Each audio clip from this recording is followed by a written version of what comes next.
name is Danni Benson, host of I'm Proud of You, Sis. Thank you for joining. Please like, share, and follow. My guest today is running behind, so I am going to talk about some things that's on my mind. And there's so much going on in the world right now, and I'm just so happy you are here. It is summertime. It is hot, but I don't want to complain because I live in New York, so it's hot now and then it's going to be cold soon. So I kind of do love the seasons because when you're sick of one season and the other season comes, so it's like always changing. But thank you for joining my show. Today, my guest and I were just talking about kids and getting into sports. And I had an interesting conversation with someone today about making sure your kids intern. There's a lot of kids that are going to college in the next couple of weeks. They're going to be freshmen. And I come from a place where the reason I got to where I am today is during college, I interned everywhere that I could possibly have interned for free. I know it sounds crazy with things being so expensive for kids these days and with inflation, but the importance of internship and finding a mentor, um, like as soon as you hopefully enter college, I would tell any kid out there, look for someone in the industry that you want to be a part of, so you could start picking their brains early during freshman year of school, because sometimes they will give you shortcuts where you won't waste a lot of time taking maybe courses that is might not be needed, and also find places that you would want to build relationships with and learn more about what you want to be when you grow up, so you can call them up and ask them, hey, do you guys offer internships for credit? When I went to school, I went to NYU. Every semester I interned on my degree is in journalism, by the way. So every semester I was interning at a news station, and that's how I was able to like build relationships. Even though it was for free, it's not even the fact that it's more about the meeting people. It's more about who you know. It's great to know what you're doing, right? Because when I went to NYU, I remember my freshman year of orientation. I love NYU so much. Um, they said, in the next 4 years, you guys are gonna learn. We're gonna teach you everything to be skillful in what you want to do in life, right? But the only thing that's gonna make you different from anyone else is the amount of people that you get to know along the way. So they gave us like this notepad and said, here, there's 2,000 lines. You're a freshman here. You're going to have 4 years at NYU. And the goal is to meet at least 2,000 people. At least 2,000 people. You're in New York City. You're in, Soho, Canal Street. There's people moving all over the place. And they figured that the more people it's like the 6 degrees of separation, the more of a chances that you will get to meet someone that can maybe offer you your first job right out of school. Either that or intern, because even though it's for free, you're still in those institutions meeting people who are expertise in what you want to do, that you can have a relationships with, so you could potentially get their email and send their resumes to them. So when I went to NYU, that's what I did. My goal was to meet as many people as I can. And I'm going to tell you right now, for all the high school kids who have graduated, all the kids who are in their 20s who are adulting, um, and maybe you kind of feel like despair, you feel like you're not getting the job you want or you're not getting paid what you want, definitely pull out the Rolodex and try to call people that you've met, and maybe, just maybe, they're in a job that you would want to be in, and maybe they can pull you in. You know, that's why it's important to know and try to shake hands or try to meet as many people you can in this lifetime, because everyone I feel is like interconnected, interwoven, right? So maybe like my parents don't know, anything about journalism at all, but maybe like their friend of a friend knows someone that knows someone in journalism. So I was fortunate enough when I graduated NYU, because I interned at CBS, I interned at Fox. I well, my first job was at Eyewitness News. It was like the number one news station at the time. Um, in the country. I was fortunate because I worked in the number one market. Let me tell you something. A lot of kids need to understand you're not going to get the best hours. You're not going to get the best days off when you first start off. But you're basically like just building. You're starting your building blocks. Like I hear like I have like little cousins, and I pray for every child out here right now that just graduated high school or in their 20s, because I don't know, I feel like this is like kind of like the worst kind of time to be like out of school and looking for work. Not that the job market is not doing well, but just going through this whole COVID thing, which was so confusing, and so a lot of kids, we're going to, I let me tell you this, check on your kids, asking questions, because I remember when I was that age, like, my teens and my early 20s, I went through like my depressions and stuff, and my parents didn't ask me. Well, not that they didn't ask me, it's just that I didn't want to tell. At that age, it's all about, just you and your friends, you know what I mean? And your parents are totally not cool. So I suggest as parents, just check in on your kids, even though they slam the door in your face or they say, mind your business. Because I know I said that plenty of times to my parents. I love them so much. Um, it's good to check on your kids and find out, like, just find out how they're feeling about COVID, this whole adulting thing. And now they're in this inflationary period where it seems like you're spending so much more money in the same products that you were getting, cheaper. Or what companies are doing is they didn't lower the price, they just made the product a little bit smaller, because I guess they think they're tricking us into thinking like, okay, we're paying the same price. But I noticed that, it's a little bit smaller, so they're using less product for the same price. So I speak to like my little cousins, and this is a very like confusing time for them, because everything's expensive. They're going to school. um it's like, I don't even know if it's post COVID. I don't even know where we're at. I don't know if we're still in a pandemic. I'm hearing this morning we're still in a pandemic, or is it, endemic. I don't even know where we're at. All I know is, most of us I see are not wearing masks. I think a lot of us is just kind of just done with it. Because me, I am so done with it. I mean, it's like, just to be in the airport and wear a mask was just like, was just so, just was. I understand why we're wearing a mask in the airport, because everyone's traveling all over the place. So you don't want to, it'd be harder to like do contact tracing with so many people coming from all over the country in one airport. But I can tell you the truth, I did not, and I do not miss the mask.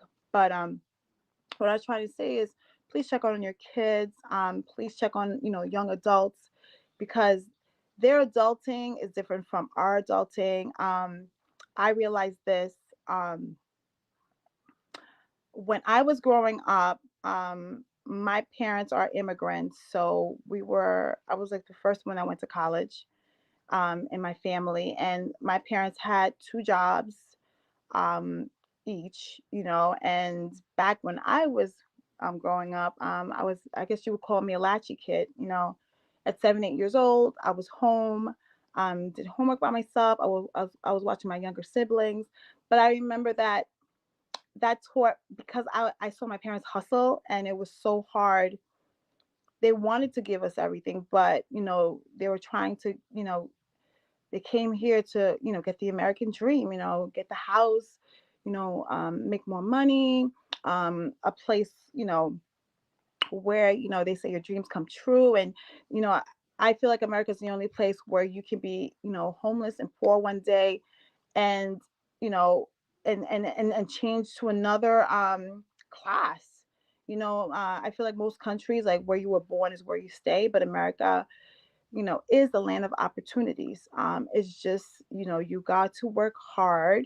And my mentor told me, and my parents is, there's always an exception to the rule. Don't ever take no for an answer, because people will say no, but you'll eventually meet someone that will say yes. So you just got to keep grinding. But what I was saying is, um, my parents taught me, because we couldn't get it from my parents, because they were making sure we had food on the table.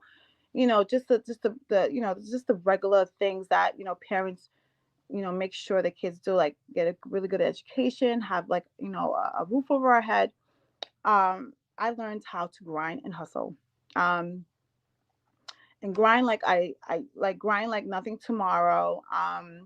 You know, I wasn't born with a silver spoon in my mouth.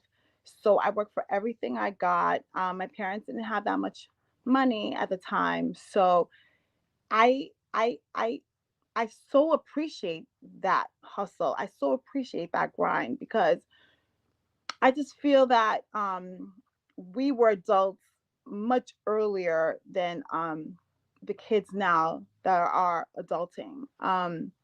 With my parents working, I remember having my first job at 15 years old. I had my driver's license at 15 years old. I tell kids all the time, it's okay to get a hoopty. They're like, what's a hoopty? I mean, like, just a car that just gets you to A to B. It doesn't have to be this fabulous car. But one thing I'm thankful for, I am so thankful that there is no social media whatsoever when I was growing up, because I don't know. I just, social media it's a good thing and it's a bad thing. I think it's really hard on kids and young adults, because it's the comparison of where you are versus where this person is, or comparison on looks versus your looks versus this person looks, or your car versus that person, what I'm wearing versus what you're wearing. It's just so much pressure. And I thank God that I and so many of us did not grow in a time of social media, because no one really knew I had a hoopsie, right?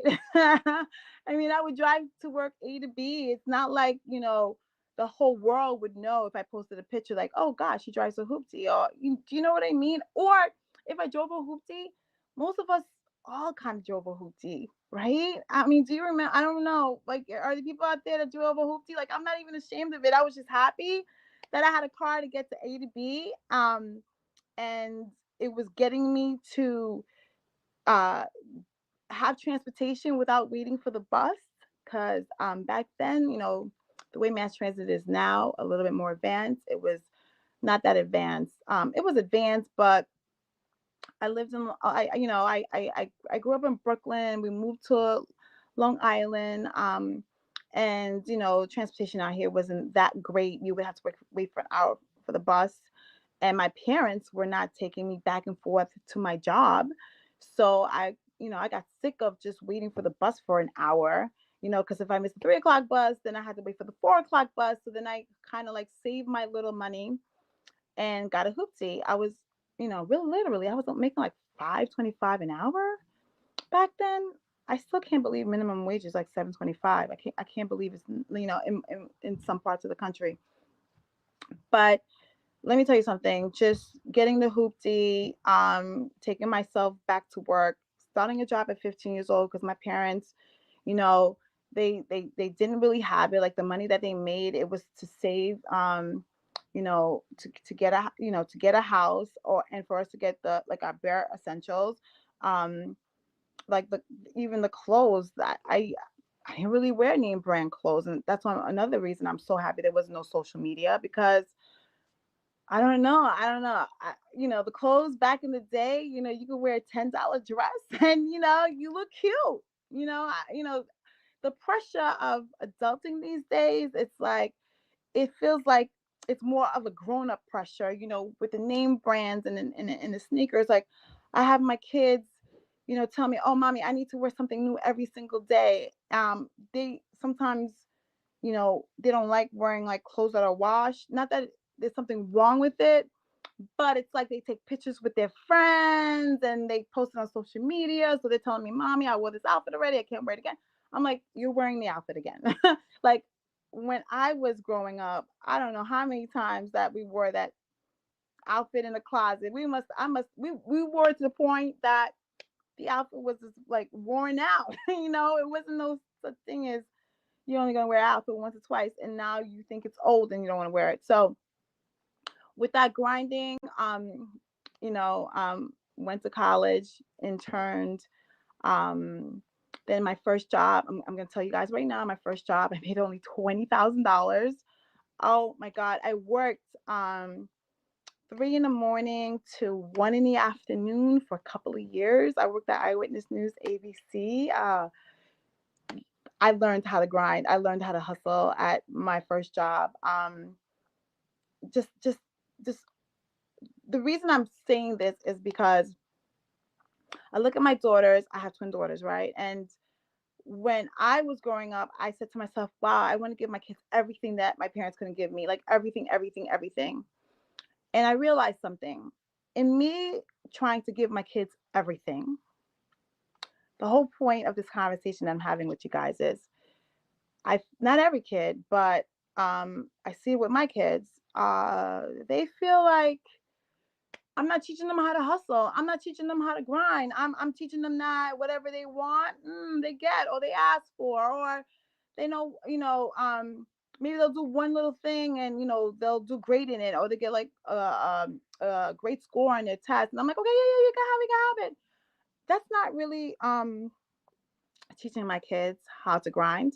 Uh, it's not really teaching my kids how to hustle, because they're getting the satisfaction so quickly that they think that that's how life is, and it's not really like that. And I know, like, I want to give my kids the world because they deserve the world, but I also know that if I don't teach my children, and a lot of kids out there, and parents will understand, what I'm saying. If we don't teach our children young how to hustle and grind, and you're not always going to get everything you want, um, then what happens is when it's time for them to hustle and grind, they don't know how to, because they're so used to just asking and they're just getting it. And I feel like, there was a satisfaction in doing that because I felt like, oh, yes, I've gotten to this place where I can give my kids whatever they, desire, without them trying to like pine for it or, sacrificing for it. But it comes with a catch because then we're building who they are. And if we're not building this drive in them, if they think life is so easy when it's not that, when it's, look, life is easy, but it's, well, I can't say life is easy. You have to really work hard um, to get the life that you want. Um, Maybe there's some people who are born into rich families and they don't have to, but I'm assuming the majority of us, you know, don't, I'm assuming the majority of us is just middle class people, parents maybe working paycheck to paycheck or just, working hard enough to put food on the table, maybe go to 1 or 2 vacations a year, have a roof over our head, have a really, go to school where there's education is great, and, have the kids in extracurricular activities to keep them busy so they're not like in the streets doing things that they're not supposed to be doing. And so my whole point is I feel, for me personally, that I think I'm going to go back to how my parents were with us and how they made us work hard for what we wanted. And the crazy thing is like most things I didn't get from my parents. They provided us the basic essentials that we needed. They gave the love, the care, the support, the roof over their head. But when it came to like getting things and stuff, yes, my parents would give me things here and there, but it wasn't as in excess of how I feel it is today. Um, when I was growing up, if we were on the phone, it was like 5 minutes on the phone and you're off the phone. That was it, you know. Now it's just weird, like how I see kids with $1,000 iPhones, you know, and they're, you know, first grade, second grade, third grade. I'm like, wow. I don't know if our parents, you know, would have done that for us. I mean, I know mine wouldn't. I mean, we could barely stay on the phone for like 2 seconds, but it goes to show you that it's great that our kids, you know, are lucky, you know. Well, you know, I can say most kids because not every person's in the same situation, but are lucky to get the things that we probably wanted when we were growing up. But I also feel that we have to implement these abstract things that is not, attainable, like by touching, like tangible. We need to give them you know, the first of all, we need to give them morals. We need to teach our kids how to be kind, and how to treat people with respect, no matter their color, race, read, where they live, where they come from. Every human being on this earth deserves respect because we are human beings first. So let's just put that there right now. I think every parent should teach their teach their kids to be kind to one another. We don't have to agree with one another, and everyone has a right to their opinion. But at the end of the day, every parent should teach their kids how to be kind to each other. Also, I feel that every parent should teach their kids how to hustle, how to grind, how to work hard for what they have, because when you give it to them and they didn't work hard for it, they really think that everyone's going to do that for them, and that's when I feel like that's when the adulting come in. That's when they find out, wow, life is really hard. Because they're so we're used to just us just, you know, just giving them things. So I feel personally like with my children, I'm going to make them. They are starting to like work hard for themselves. I bought them. They have like you know, their own debit cards where I, you know, deposit like allowance money in there. So they're always anxious to find something in the house to do because they know this American dollar, and they know like the more things they do in the house, the more I will reward them and deposit money into their accounts. So I'm teaching them the value of work. I'm teaching the value of a dollar because, you know, with me, they want the world on their little debit card. If they know how much money they have in there, they're less wanting the world. They're like, oh, I don't want this really, mom. Oh, so you want me to spend my money, but then when it's your money, you're like, oh, you can live without it. So it's kind of like a good thing that I'm teaching my kids like the value of money because money doesn't grow on trees. Um, Also, I'm trying to. I just want the kids to know that we have to teach our kids how to deal with rejection. No doesn't mean it's a permanent no. No just means that this human being, um, is just, doesn't want to say yes, and it's okay. Everyone has a right to say no. So we have to teach our kids, how to deal with rejection, how to deal with no. It's okay to hear no and to understand that you work harder to get that yes, and someone out there will give you that yes. And it's about knowing your craft, working on your dreams. It's about the repetition, it's about the consistency, of whatever you want to do in life. And like the more you do it, the better you get at it. And the more people you know, like what NYU taught me, the better chance that you would be placed in a position that you eventually want to be at. So we definitely have to teach, our children, the like rejection is not a no.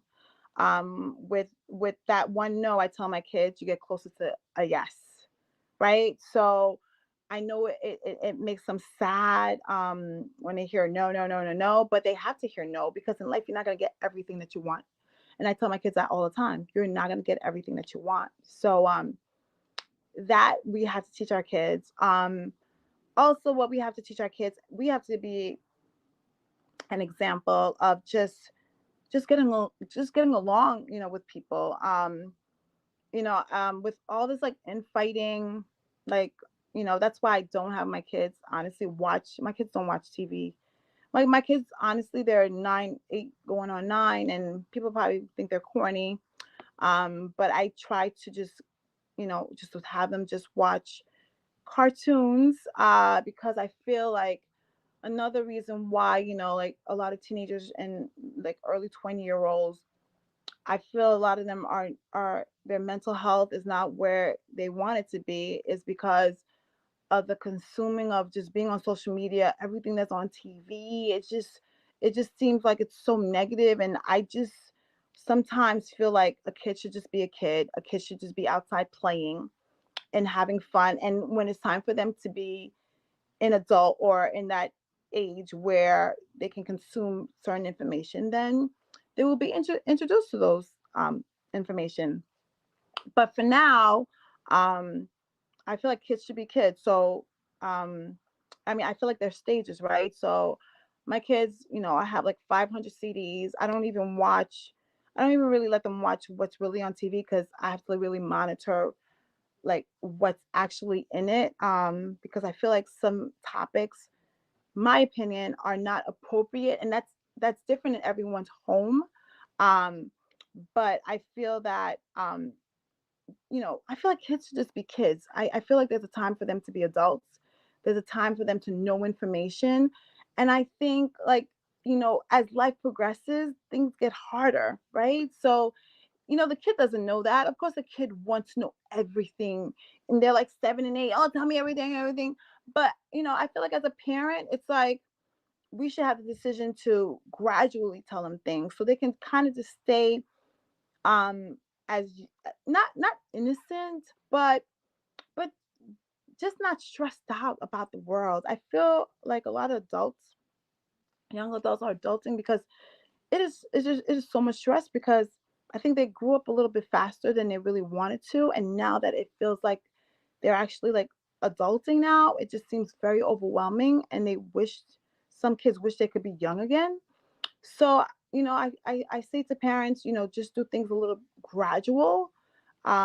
Kids don't have to know everything. Kids don't have to know everything that's going on in the world. I know it's great, but it gets to be heavy on children, right? And I feel like kids should just be having like a good time, and because as you get older, it's just more responsibility, more work, more stress.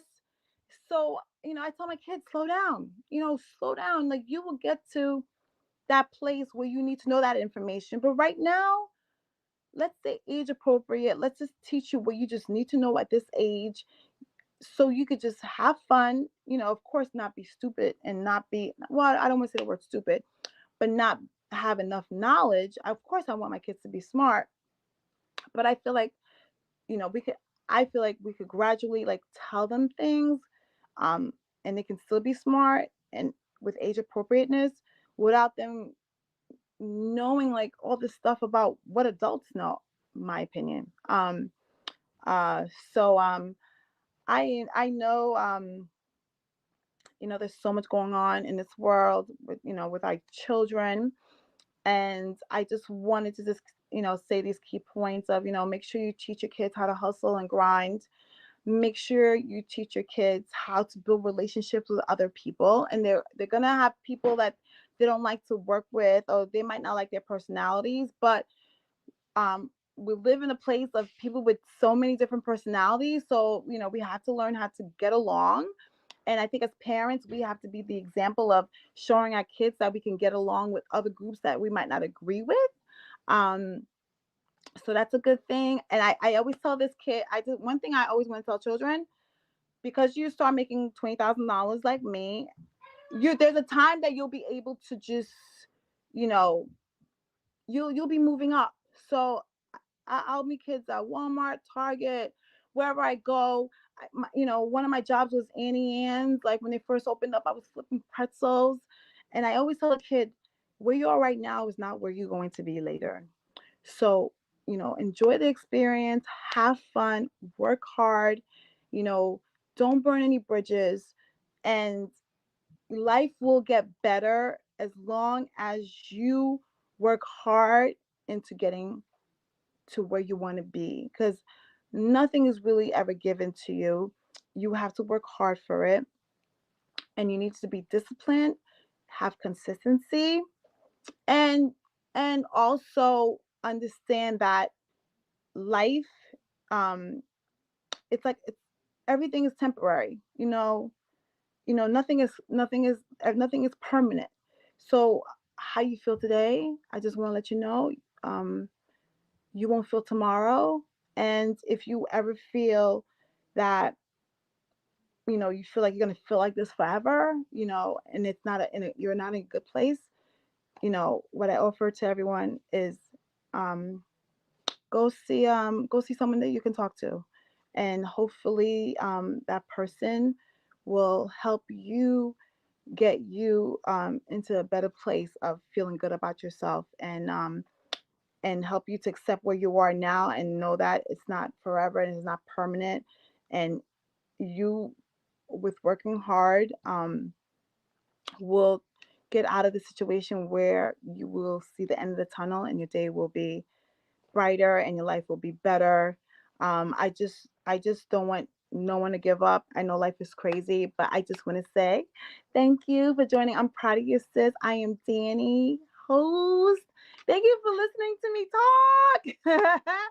But I had a guest, but they were late at work, so I had to improvise. So hopefully I dropped some gems, dropped some, something that would help anyone like out there. But please like, share, and follow. I'm proud of you, sis. Every Wednesdays at 6 p.m. live. Have a great summer and see you next week. Bye. Bye.